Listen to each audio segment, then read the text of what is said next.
translation, interpretation. Interpretation of the Quran. If I'm not mistaken, in the book Hijab, Wahhabi and Saudi, Yes. you mentioned about Yusuf Ali's translation. I mentioned about Yusuf Ali's translation of the Quran. which translation? Yusuf Ali. Oh, Yusuf Ali. Okay. You did say something not proper about Yusuf Ali. Translation was not right. His Yusuf Ali's translation has many things that are inaccurate in it. Many things. However, we do not speak disrespectfully of him. Even when we point out mistakes that he made. I make mistakes. Of course. Only God does not make mistakes. And your pointing out a mistake that I make will bring you blessings from Allah.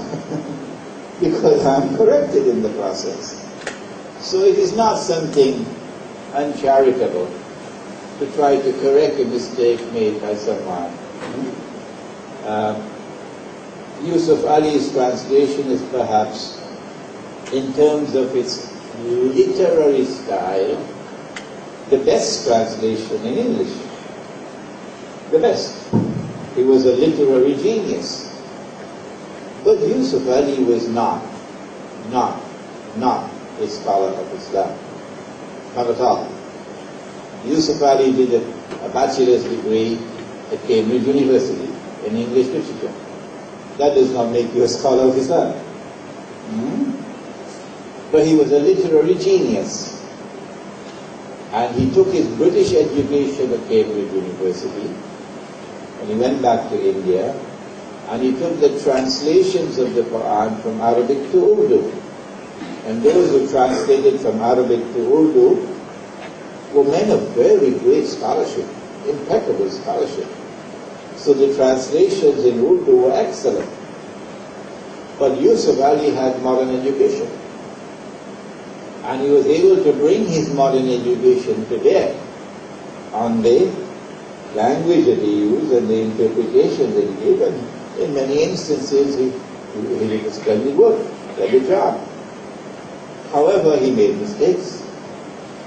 And it is in no way uncharitable to the man that we should point out the mistakes that he made. In terms of accuracy, there are many other translations of the Quran in English that are superior to his. Mahmud Yuqithal, the Englishman, is a more accurate translation.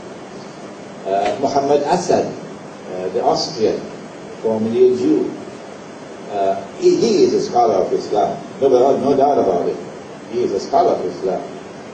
His translation is more accurate than Yusuf Ali.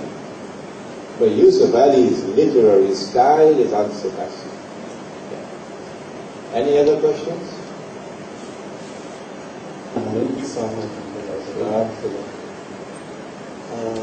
Sheikh was speaking about the institution of fasting just now, where we create a power and energy among Muslims. But I would like maybe the Sheikh can add on to our people. In example, in Malaysia, when it comes fasting months, there are festivities. It turns into festivities. We can see our brothers might agree with me. So there are a lot of lacking. So I know nothing of that subject. Maybe you can give suggestions for our members here how to create this kuwah inside us, inshallah. Well, one thing you could start with, and this business about having iftar parties, and going from one home to another, and having a nice time, people getting together to break the fast together and so on, and eating a ton-load of food. I personally find it,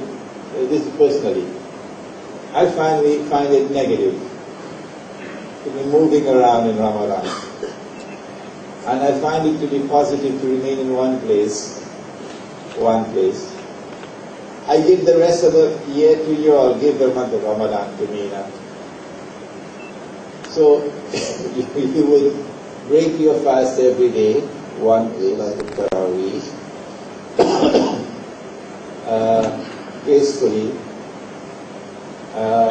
You can recite from the Quran after you've broken the fast and before the Salat. You have a period of time. You recite the whole Quran during Ramadan.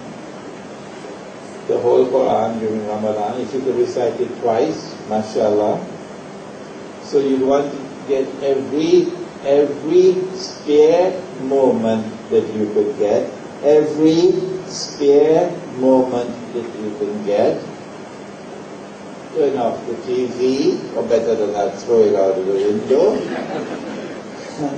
and spend your time with the Quran. I have found that it is not just reciting the Quran in Ramadan, which is good.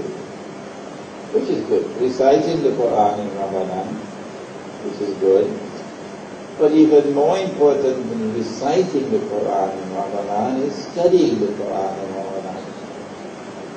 The nights of Ramadan are not meant for fun. The nights of Ramadan are the loveliest nights for study of the Quran, because you are spiritually energized in Ramadan. It's like a different world in Ramadan. That's why when Ramadan comes to an end, you find Muslims weeping. What kind of strange people these are, these Muslims? Huh? They're weeping because the month of fasting has come to an end. It was so difficult to fast for the whole month. They should be so happy Ramadan is gone. But no.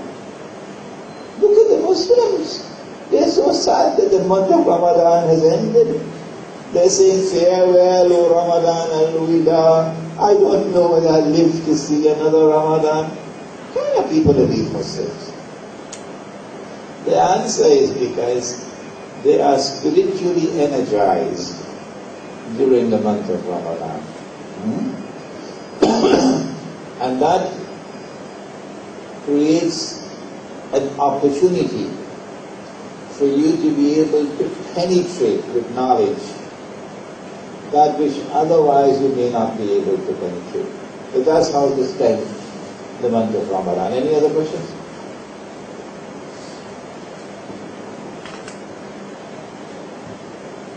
Okay. Okay, Gary.